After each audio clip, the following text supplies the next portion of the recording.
آنا، یہ ساری چیزیں ان کے پیش نظر رہتی.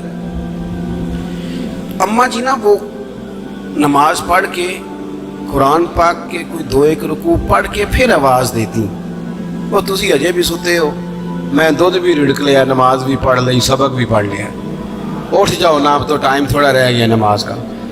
یہ آپ یقین کریں، میرے سے بزرگ ناراض نہ ہو جائیں، لیکن بچوں کو نماز کی تقریر نہ سناؤ کہ پتر نماز پڑھنی چاہیے، نہ تقریر نہ سناؤ. تقریریں باہر چلتی ہیں، گھر میں نہیں چلتی. گھر میں عمل چلتا ہے. بچوں کے سامنے نماز پڑھو، بچوں کے سامنے قرآن پاک پڑھو، اپنی اولاد کو عادی کرو کتاب و سنت کا.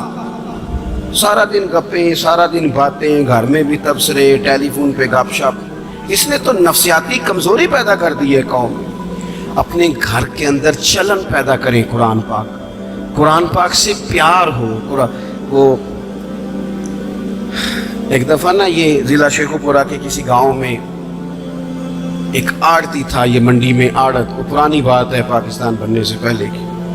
وہ سادہ سا بندہ تھا، داڑھی رکھی تھی، 5 وقت نماز پڑھتا تھا، تو فوت ہو گیا. آڑت کرتا تھا تو اس کی قبر سے خوشبو آنے لگ گئی. یہ کدی کسی پیر دی قبر چوندی تو پھر کوئی منڈیا نے بٹت کرنی سی پیراں دیا نے، پھر تو کمال ہو جانا تھا. اللہ خیر فرمائے، اللہ ماشاء اللہ. پھر کوئی کہانی، کوئی کرامت ادھر ادھر سے جوڑ جاڑ کے بھی لوگ بنا لیتے ہیں. لیکن وہ سادہ آدمی تھا، قبر سے خوشبو آنے لگ گئی، شور پڑ گیا، لوگ جمع ہو گئے. بندے نا آہستہ آہستہ وہ عدت ختم ہوئی تو اس کی خاتون سے کہنے لگے کہ مثلاً انگوٹھا چھاپ بندہ تھا، سائن بھی نہیں کرنے آتے، قبر سے خوشبو، آخر کوئی تو عمل ہوگا. کہنے لگی اسے نا قرآن پاک سے بڑا پیار تھا، پڑھا ہوا نہیں تھا تو ہر روز وضو کر کے نا دن میں 2 وقت قرآن پاک کھولتا اور پھر اس پہ لائنوں پہ انگلیاں رکھ کے چلاتا، رو کے کہتا مالکا غلطی ہو گئی ہے، میں نے پڑھنا چاہیے سی. اللہ تو جو بھی آکھے ہے سچی آکھے ہے، تیرا کلام بڑا سچا ہے، مالک تو بڑا کریم ہے، تو میرے واسطے خیر دیاں گلیں کی تھی. کہتے وہ قرآن پاک سے بڑا پیار کرتا تھا، بیماری، تندرستی، سفر، حضر، قرآن سے بڑا پیار کیا. لوگ سمجھ گئے یہی تو وجہ ہے کہ قبر کی مٹی سے بھی خوشبو آ رہی ہے.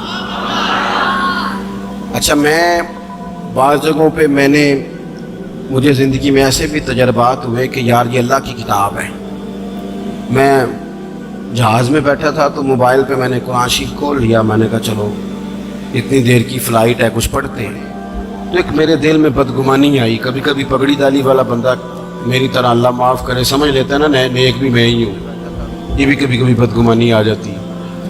تو میں وہ تلاوت کر رہا تھا تو میرے دل میں خیال آیا یار دیکھو سارے لوگ کانوں میں ٹوٹیاں لگائی ہیں، گپیں لگا رہے ہیں، قرآن پاک پڑھ لینا چاہیے تھا. تو ایک نوجوان، اس نے نا بال پیچھے یہاں ربڑ ڈالی ہوئی عورتوں کی طرح، پینٹ شرٹ بڑی ڈاڑھی اور بڑا جدید فیشن کا اس کا سٹائل. تو میرے ساتھ جو سیٹیں تھیں ان پہ وہ بیٹھ گیا اور پھر اس نے فائلوں کے اندر سے سورۃ یاسین نکال دی. اور جب اس کو میں نے تلاوت کرتے دیکھا نا تو میں نے دل میں معافی بھی مانگی اللہ سے. اور میرے دل میں یہ بھی خیال آیا کہ یہ اللہ کا قرآن ہے، مولوی، وہ قاری صاحب، حافظ صاحب، وہ فلان صاحب، اپنے جیسے لوگوں سے، نیک لوگوں کی بات نہیں کر رہا. وہ تو نہ پڑھے تو کیا سمجھتا ہے، کوئی پڑھتا ہی نہیں. یہ تو اللہ کا قرآن ہے، یہ پڑھا جاتا تھا، پڑھا جاتا ہے اور قیامت کے بعد بھی پڑھا جاتا رہے گا. پتہ نہیں اللہ نے، یعنی اگر میں اور آپ نہیں پڑھیں گے تو یہ محتاج نہیں. کس سے رب پڑھوا رہا ہے، کون پڑھ رہا ہے، کس طرح لوگ پڑھ رہے ہیں. تو قرآن پاک سے محبت کریں. آج زور کے بعد پڑھ لیں گے کوئی 2 4 آیتیں. چلو میں کدوں آکے ہاتھ کھڑے کرو یہ قسم چکو تسی نیت بھی نہیں پہ کر دے، تھوڑا سا پڑھ لیں گے انشاءاللہ تعالی. اچھا 2-3 دن میرے کہنے پہ پڑھیں آپ، 2-3 دن، صرف لمبا نہیں. میرا یہ تجربہ ہے جو بندہ صبح صرف 2 دن الارم سے اٹھے نا نماز کے لیے فجر میں، تیسرے دن خود بخود آنکھ کھل جاتی ہے.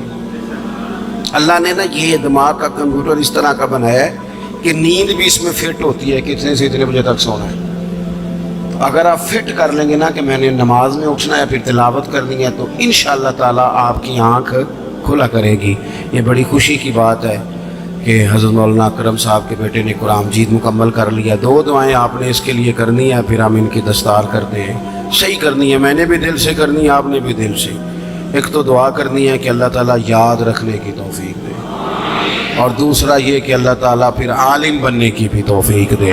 آخر دعوانا الحمدللہ. آؤ جی بیٹا, لائیں جی دستار.